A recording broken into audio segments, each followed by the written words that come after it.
Hey everyone, I'm Anthony BergerOn, and this is BergerOn the Movies, where I talk about my favorite movies of all time and why I think they're so great.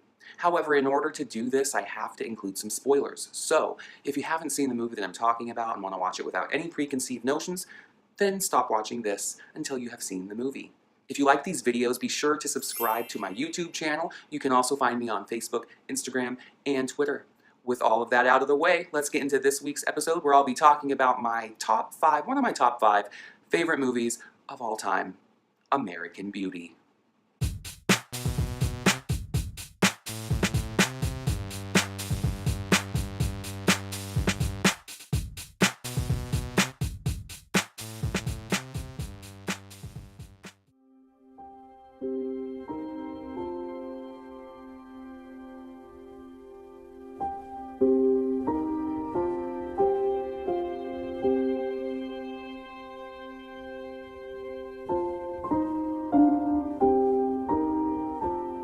American Beauty came out in 1999. Let me double check though. Yeah. American Beauty came out in 1999 and won Best Picture. It's directed by Sam Mendes and written by Alan Ball. It is about Lester Burnham, who is having a midlife crisis. We learn in the beginning with his narration that he will be dead soon. My name is Lester Burnham. In less than a year, I'll be dead. But we go back in time a bit to see what life was like before that and what might have caused his death. When he's about to be fired at his job, he actually blackmails them and quits. Can you prove that you didn't offer to save my job if I let you blow me? 1 year salary with benefits. His relationship with his wife, Carolyn, played by Annette Bening, amazing, is a bit strained. Your father and I were just discussing his day at work. Why don't you tell our daughter about it, honey? Janie, today I quit my job. And I don't complain. All I want Oh, is you the don't same... complain? Oh, please, excuse me. I must be psychotic then. If you don't complain, what is this? She's a bit, she's really controlling Shut up! when it comes to their image and the lifestyle that they want. And he is going a different route now that he is having this midlife crisis. He wants to buy expensive cars and smoke pot all the time, hang out in the garage, and just basically become a different person. Their daughter Jane feels underappreciated and like no one's listening to her. She's also struggling with body issues. We see that she is looking for a breast reduction or augmentation at the beginning of the movie. So she's already unhappy with herself. Everyone in this movie is like unhappy with themselves and wants to escape. Or they have some sort of a facade or fantasy that they want to try to achieve. Even the wife Carolyn starts to look outside of the relationship and starts to cheat with a competitive realtor that is in town. You are so busted.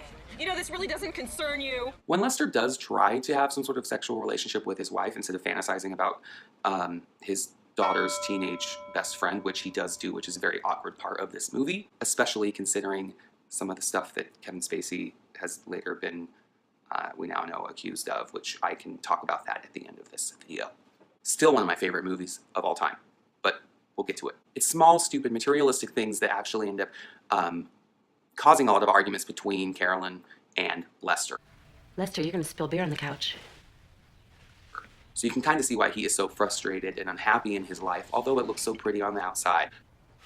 So what? It's just a couch. This is a $4,000 sofa upholstered in Italian silk. This is not just a couch. It's just a couch! Typical American life. That's what this movie is actually about. Like the image that people can project with their happy life and their home and their family. That is symbolized, I believe, in the rose, which is placed throughout the movie. The rose is something that is very desired. Everyone loves them. They're gorgeous. Everyone thinks they're beautiful.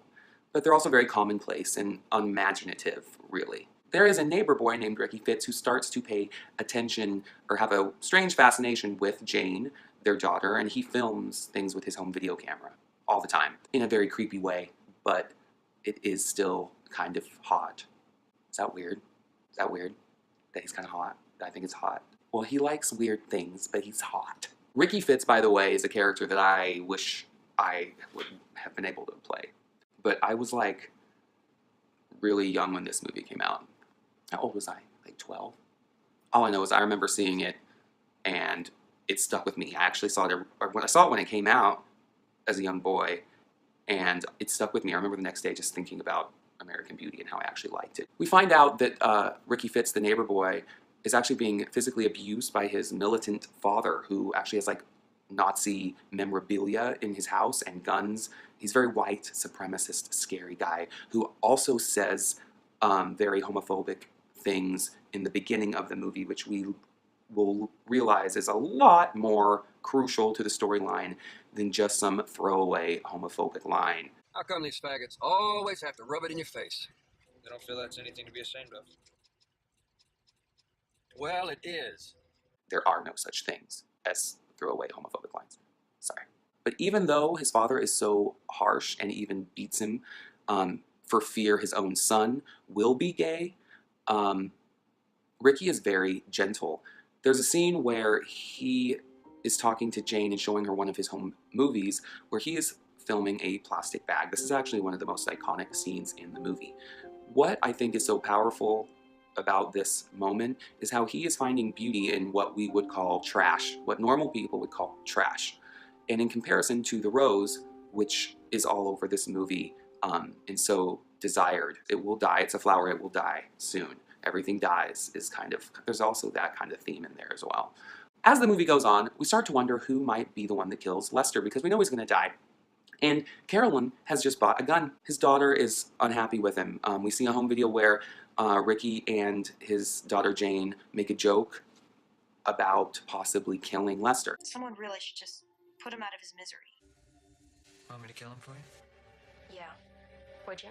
Not to mention, Lester has developed a relationship with Ricky because Ricky sells him pot. However, Ricky's father thinks that they are having a gay relationship because he sees them doing something through the window and misinterprets that as a sex act when he's actually rolling a joint. This is where it gets good. Ricky's father goes over to confront Lester and tries to kiss him.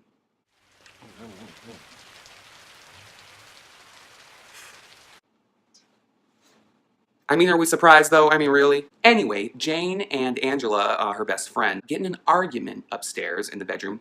She goes downstairs and Lester has this weird scene, which is actually really awkward, where he does try to sleep with this like 17-year-old girl who has been talking about how much sex she's had throughout the movie when she's bragging and hanging out solo with Jane. If people I don't even know look at me and want to me, it means I really have a shot at being a model, which is great, because there's nothing worse in life than being ordinary.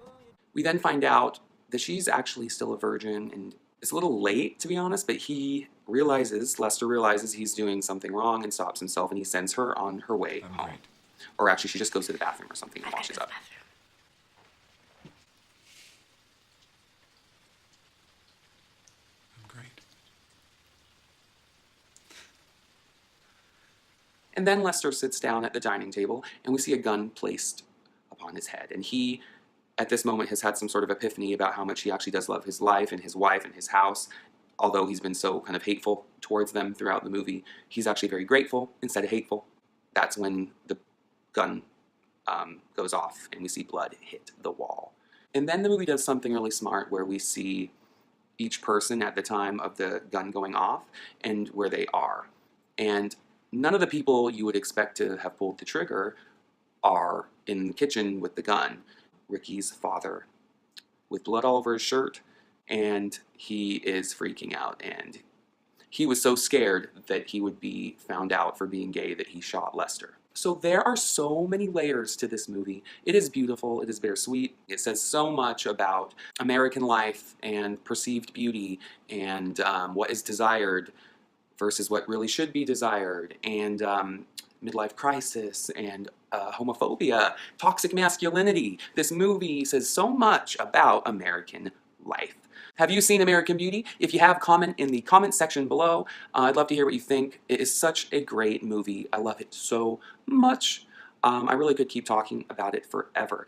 But I will say, regarding the Kevin Spacey thing, there was a phase when all of the stuff that was happening with him came out, and I couldn't watch it for a while because of a lot of the themes in the movie are already dealing with. So that was very more real now when you watch it, so it took me a while. But now I can watch it again and just appreciate it for the movie that I fell in love with, which is one of the best movies of all time. So that's it. That's another episode of BergerOn the Movies. I hope you liked it as much as I like movies. Join me next week where I'll be talking about another favorite movie. It's actually a newer movie. It's called Vox Lux.